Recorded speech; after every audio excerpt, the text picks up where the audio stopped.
नमस्कार दोस्तों, क्या देश में लोकतंत्र अब सिर्फ नाम का रह गया है? क्या वोट देने का अधिकार भी दबाव और ताकत के बीच कुचला जा रहा है?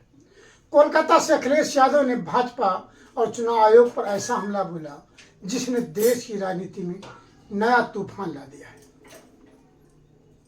समाजवादी पार्टी के सुप्रीमो अखिलेश यादव ने पश्चिम बंगाल की मुख्यमंत्री ममता बनर्जी और टीएमसी सांसद अभिषेक बनर्जी से मुलाकात के बाद भाजपा पर जमकर निशाना साधा।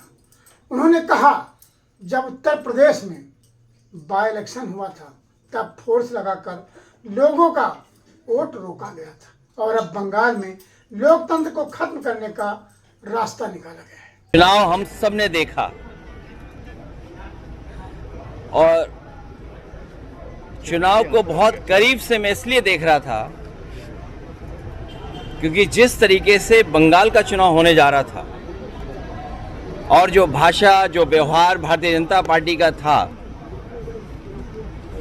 और पूर्व में भारतीय जनता पार्टी ने जो बंगाल में किया है उत्तर प्रदेश में उससे कम किया उन्होंने, लेकिन ट्रायल वहीं पर किया। हालांकि बंगाल में इससे भी खतरनाक तस्वीरें आई होंगी जो मैं तस्वीर दिखाना चाहता हूं आपको। ये तस्वीर वो है जब उत्तर प्रदेश में बाई इलेक्शन हुआ था, फोर्सेस को लगा करके लोगों को वोट रोका गया, वोट नहीं डालने दिया और चिन्हित कर करके कि कौन सा वोटर समाजवादी पार्टी का है उसको वोट डालने नहीं दिया जाएगा। और बंगाल में जो हुआ है डेमोक्रेसी को डिस्ट्रॉय करने का रास्ता निकाला है। अखिलेश यादव ने आरोप लगाया है कि बंगाल में मतदान जरूर हुआ है लेकिन जनता ने दबाव में वोट डाला है। जितनी नफरत भरी राजनीति भाजपा बंगाल में करेगी ये किसी से नहीं सोचा होगा, सोचा भी नहीं था कि ऐसी स्थिति आएगी। उन्होंने चुनाव आयोग पर बाकी संस्थाओं पर भी गंभीर आरोप उठाए। जिन संस्थाओं का काम निष्पक्ष चुनाव कराना था उन्होंने अपनी क्रेडिबिलिटी ही खो दी है। याद कीजिए, राजस्थान में एक पूर्व मुख्यमंत्री को इन्होंने मुख्यमंत्री नहीं बनने दिया और दिल्ली में भी अगर कोई मुख्यमंत्री बना है तो वो आधी अधूरी मुख्यमंत्री हैं। यहां पर मतदान हुआ जरूर है लेकिन लोगों ने अपनी इच्छा से कम दबाव में ज्यादा मतदान किया है। इतनी नफरत भरी नकारात्मक राजनीति, जहर घुली हुई राजनीति भारतीय जनता पार्टी बंगाल में करेगी ये कभी किसी ने सोचा नहीं था। भाजपा पर बड़ा हमला बोलते हुए अखिलेश यादव ने कहा, भाजपा की आंखों में दीदी खटकती हैं क्योंकि वो आधी आबादी का प्रतिनिधित्व करती हैं। भाजपा की सोच सामंती और पुरुषवादी है। ये लोग महिलाओं को आगे बढ़ते नहीं देखना चाहते।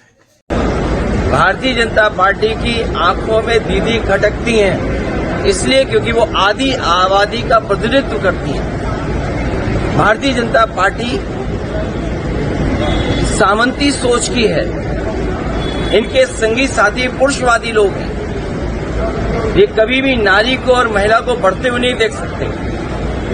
इससे लोकतंत्र और मजबूत होगा, जनता में जो संशय हैं वो भी दूर होंगे और यही नहीं विरोधी आरोप लगाना भी बंद कर देंगे। अखिलेश यादव ने सीसीटीवी और चुनाव आयोग पर उठाते हुए कहा, अगर चुनाव आयोग निष्पक्ष है तो कुंदरकी में हुई वोटिंग की सीसीटीवी फुटेज जनता को दिखाओ। जब सुप्रीम कोर्ट की कार्रवाई लाइव हो सकती है तो वोटिंग की सीसीटीवी क्यों नहीं दिखाई जा सकती? बड़ा सवाल है। जब सुप्रीम कोर्ट की प्रोसीडिंग्स लाइव हो सकती हैं तो बंगाल के वोटिंग की काउंटिंग की सीसीटीवी क्यों नहीं दिखाई जा सकती, क्यों नहीं लाइव हो सकती है? कम से कम जनता में तो संदेश जाए। जो लोकतंत्र है वो मजबूत होगा। अगर सीसीटीवी की जो फुटेज है वो अगर बीजेपी दिखवा देगी इलेक्शन कमीशन से तो शायद उससे लोकतंत्र और मजबूत होगा। हालांकि सीसीटीवी से बहुत घबराते हैं बीजेपी के लोग, सीसीटीवी से, कैमरे से बहुत घबराते हैं। अगर यही इलेक्शन कमीशन निष्पक्ष है तो कुदरकी में जो वोट डाला है उसकी सीसीटीवी वीडियो जनता को दिखा दो। अगर जनता को नहीं दिखाना चाहते हैं तो प्रेस पे तो भरोसा करते होंगे। अगर सब प्रेस को नहीं दिखा सकते हैं तो अपने खास चैनलों को बुला करके और हमें भी बुला लेना। अखिलेश यादव ने आरोप लगाया कि भाजपा हम आम लोगों खासकर पीडीए समाज के वोट का अधिकार छीनना चाहती है। भाजपा और चुनाव आयोग मिलकर लोकतंत्र की हत्या कर रहे हैं। अखिलेश यादव बंगाल में आखिर ऐसा क्यों बोल रहे हैं? मैं किसी को एडवाइस देने के लिए नहीं आया हूं। मैं लोकतंत्र और जिस तरीके से आदरणीय दीदी को अपमानित किया, उनके कार्यकर्ताओं को वोट नहीं डालने दिया, क्या जिम्मेदारी सेंट्रल फोर्स की है? क्या आप इलेक्शन को इस तरह कराएंगे कि आप वहां पर एजेंट्स को नहीं बैठने देंगे, पॉलिटिकल पार्टी के एजेंट्स को नहीं बैठने देंगे, और फिर इस बात की तैयारी करेंगे कि एसआईआर करा करके हम टारगेटेड किस बूथ पर वोट कटवाना है? जो टीएमसी के स्ट्रांग बूथ हैं, स्ट्रांग वोटर्स हैं, उनको वोट ना देने दिया जाए, इसलिए वोट कटवा दें उनका। यह अधिकार किसने दिया है? यही लोकतंत्र को सबसे बड़ी हत्या कर रही है बीजेपी के लोग मिलकर के, वो भी इलेक्शन कमीशन से। इसलिए सभी पॉलिटिकल पार्टी से हमारी अपील होगी कि कम से कम इस सवाल पर हम सब एक दिखाई देंगे। ये डेमोक्रेसी को डिस्ट्रॉय करना चाहते हैं, हमारे वोट के अधिकार को ही छीनना चाहते हैं। हालांकि बात यहां की नहीं है, लेकिन यूपी की मैं कह सकता हूं। वो वोट छीन करके आम लोगों के और खासकर पीडीएस समाज के लोगों के अधिकार छीनना चाहते हैं। जब वोट छीनेगा तो सोचिए क्या अधिकार छीनेगा। वो डेटा आपको अवेलेबल है कि किस तरीके से वोट के अधिकार को छीनने से कितनी सीटें हार गए। वो डेटा छिपा नहीं है। और लॉजिकल डिस्क्रिपेंसी के लिए क्या सॉफ्टवेयर इस्तेमाल किया होगा? आखिरकार किसका सॉफ्टवेयर था वो? लॉजिकल डिस्क्रिपेंसी जो हुई है वो किसकी वजह से हुई है? कौन डेटा देख रहा था? कौन सा सॉफ्टवेयर था वो?